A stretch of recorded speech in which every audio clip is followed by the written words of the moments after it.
தற்போது இந்திய ராணுவத்தில் பணியாற்றிய உளவுத்துறை அதிகாரி, முன்னாள் ராணுவ அதிகாரி திரு சுப்பிரமணியன் நம்முடன் இணைகிறார். சார் வணக்கம். இந்த அனைத்து கட்சி கூட்டத்தில் சில விஷயங்களை மத்திய அரசு ரொம்ப சிம்பாலிக்காக தான் சொல்லியிருக்காங்க. 100 பேர் வரைக்கும் இறந்திருக்க கூடும் அப்படின்னு சொல்லியிருக்காங்க. இன்னும் இது ஆன்கோயிங் ஆப்ரேஷன் தான் அப்படின்னு சொல்லியிருக்காங்க. இதனுடைய பின்னணி என்ன சார்? சார், இது ஒரு 2 days முன்னாடி நம்மளோட farmer chief Mukund Naravane sir, general Mukund Naravane sir சொல்லியிருந்தாரு, இது ஒன்லி ஃபார் பிகினிங், இது எண்ட் இல்லை. ஏன்னா நம்ம ஒரு ஸ்ட்ரைக் பண்றோம், அதுக்கு அவங்க ரிட்டலேஷன் நடக்கும். அந்த ரிட்டலேஷனோட இன்டென்சிட்டி எவ்வளோ இருக்குது பார்த்து தான் அதுக்கப்புறம் நம்மளோட ப்ரிப்பரேஷன் இருக்கும்.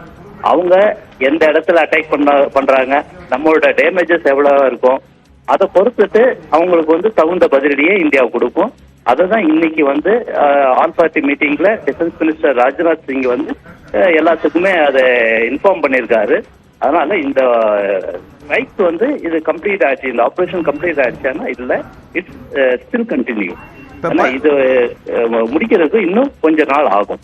இப்ப பஞ்சாபுடைய அமிர்தசரஸ் பகுதியில் சில ஏவுகணையுடைய பகுதிகள் கண்டெடுக்கப்பட்டிருக்குதா முதற்கட்ட தகவல் கிடைச்சிருக்கு. இந்த அட்டாக் இதை எப்படி நம்ம புரிஞ்சுக்கணும்? இந்திய ராணுவம் இதை எப்படி பார்க்கும் சார்?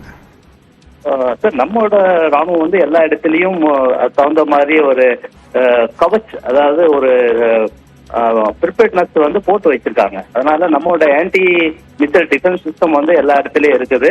அந்த ஆன்டி டிஃபென்ஸ் மிசைல் டிஃபென்ஸ் சிஸ்டத்துல அவங்க என்ன இது பண்றாங்களோ அதை இடையிலேயே இன்டர்செப்ட் பண்ணி அதை நியூட்ரலைஸ் பண்ண போறாங்க.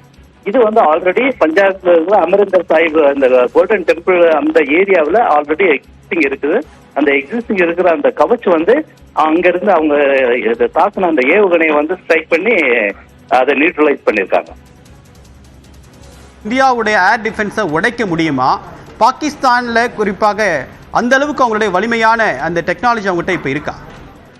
சார், பாகிஸ்தான் கிட்ட இருக்கிறது அவங்களோட ஹோம் மேடு ஒண்ணுமே இல்லைங்க. அவங்க எல்லாம் வாங்குறது சைனா மேடு தான். இப்போ சைனா மேடு ப்ராடக்ட் இந்தியாவில் இருந்தாருன்னா எப்படி இருக்குன்னு உங்களுக்கே தெரியும். அந்த இருக்கும்போது அவங்களோட மிசைல்ஸ் அவ்வளவு எஃபெக்டிவ் இருக்குமான்னு நம்ம விவாதம் பண்ண வேண்டிய அவசியமே இல்லை.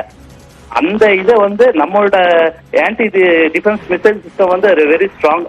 அது எந்த நாட்டோட ஏவுகணையா இருந்தாலும் அதை இடைமறிச்சு அதை நியூட்ரலைஸ் பண்றதுக்கான எல்லா சாமர்த்தியமும் நம்மளோட சிஸ்டத்துல இருக்குது.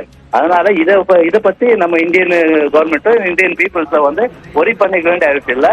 அவங்க அவங்க அங்க இருந்து மிசைல்ஸ் லான்ச் பண்றாங்களோ அவ்வளவு மிசைல்ஸும் அவங்களுக்கு நியூட்ரலைஸ் பண்ண வச்சிருவாங்க. எந்த ஒரு மிசைல்ஸும் வேற எந்த இடத்துலயும் இது ஹிட் ஆகாம அதை பாக்குறது நம்மளோட ராணுவத்தோட கடமைங்க.